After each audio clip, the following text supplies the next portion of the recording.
नवरात्रि का पावन पर्व है और नवरात्रि के पावन पर्व में हम लोग कितने भाग्यशाली हैं कि एक तो अंबाजी का धाम और दूसरी देवी महत्व पर हम लोग 3 दिन से यहाँ पर भगवत चर्चा को श्रवण कर रहे हैं। आज विराम दिन है कथा का। आज 3 दिन पूरे हो गए, लेकिन नवरात्रि की कथा रोकेंगे नहीं। आज तीसरा दिन यहाँ विराम करेंगे, रात भर चलेंगे और सुबह अहमदाबाद जाकर के कल शाम से फिर 3 दिन तक अहमदाबाद में कथा सुनाएंगे। और अहमदाबाद की पूर्ण करने के बाद पंजाब प्रांत में पठानकोट में 3 दिन तक कथा सुनाकर और वैष्णो देवी माता के दरबार में कथा की यात्रा को विराम करेंगे। और हमारा कितना अच्छा सौभाग्य है। प्रारंभ कहाँ से? अंबाजी से। विराम कहाँ? वैष्णो देवी पर। और फिर आराम कहाँ मिलेगा? बागेश्वर धाम। जिंदगी का यही सुकून है। माई बाप, मैं एक प्रार्थना करूं, जिंदगी में अगर आपको आराम की तलब है तो एक काम करिए, राम की शरण में राम राम करिए। पूरी दुनिया के लोग माई बाप इसलिए काम करते हैं, इसलिए काम सुबह भी, शाम भी, दोपहर भी, रात को इसलिए काम करते कि हम एक दिन आराम से सोएंगे, पर वो दिन कभी नहीं आता। पूरी दुनिया के लोग काम करते क्यों? हम एक दिन आराम के साथ सोएंगे, वो दिन कभी नहीं आता। और एक दिन राम नाम सत्य हो जाता। बोले का? बोले पति गए हो। क्या हो गया? जय जय हो गई, अब नहीं बचने वाला। माई बाप, हमारी प्रार्थना है, आओ कुछ दिन कथा में गुजारते हैं, आओ कुछ दिन जिंदगी के आनंद में गुजारते हैं।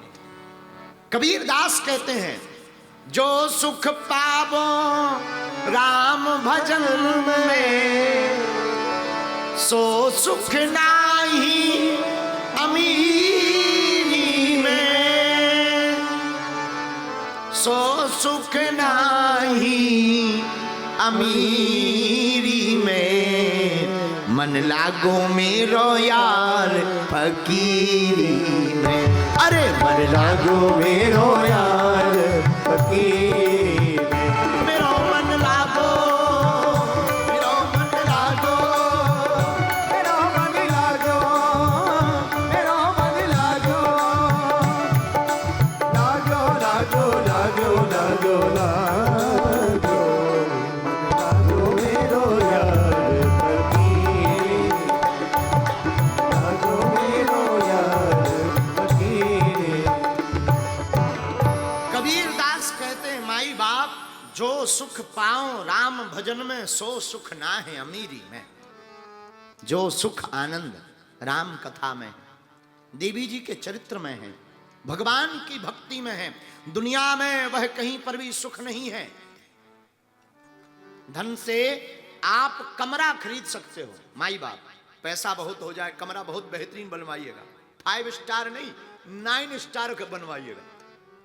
और डबल बेड तो मत पूछिए, 2-4 करोड़ का खरीदिएगा, लेकिन माई बाप नींद न आए तो क्या किसी काम का है? बताइएगा जरा, बोलिए, क्या किसी काम का है? भोजन 56 प्रकार के रखे हों बेहतरीन, कोफ्ता, ढोकला, फाफड़ा, थेपला, आहा मजा चकाचक। थेपला हो, फाफड़ा हो, अरे भैया क्या कहना। लेकिन माई बाप, डॉक्टर कह दे सुनो शुगर का रोग हो गया, 68 मत खाना वरना जल्दी टपक जाओगे, तब क्या करोगे? इसलिए मेरे माई बाप, हम ये नहीं कहते कि आप धन मत कमाओ, खूब धन कमाओ, दिल खोल कर धन कमाओ, लेकिन याद रखना जब मरने पर कार्ड लिखा जाता ना तो उसमें निधन लिखा जाता है। कितना भी धन धन कर लो, अंत में निधन लिखना ही है। इसीलिए जो 4 दिन की जिंदगी हमें तुम्हें प्राप्त हुई है, माई बाप, 2 घड़ी ही सही, एक घड़ी आधी घड़ी, आधी उमें पुनिया, तुलसी चर्चा राम की हरहि कोटि अपराध। राम जी की चर्चा करोड़ों अपराधों से दूर करती है। तो आप कहोगे महाराज वह भगवान की भक्ति कैसे प्राप्त होगी? आज की कथा का सूत्र सुनो। प्रति माह में मां के दर्शन असंभव है, माता रानी के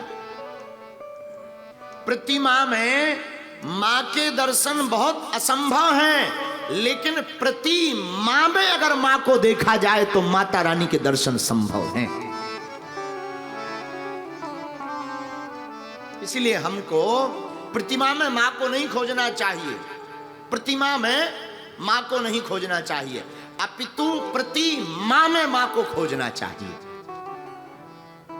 जो प्रतिमा में मां को खोजता है वही भगवती को पाता है। इसलिए हमने इस कथा की चौपाई बड़ी अद्भुत उठाई। चौपाई कौन सी? सुंदर सहज सुशील सयानी, सुंदर सहज सुशील सयानी। गाइए। सुंदर सहज सुशील सयानी, सुंदर सहज सुशील सयानी। नाम उमा अंबिका भवानी, नाम उमा अंबिका भवानी, नाम उमा अंबिका भवानी, नाम उमा अंबिका भवानी।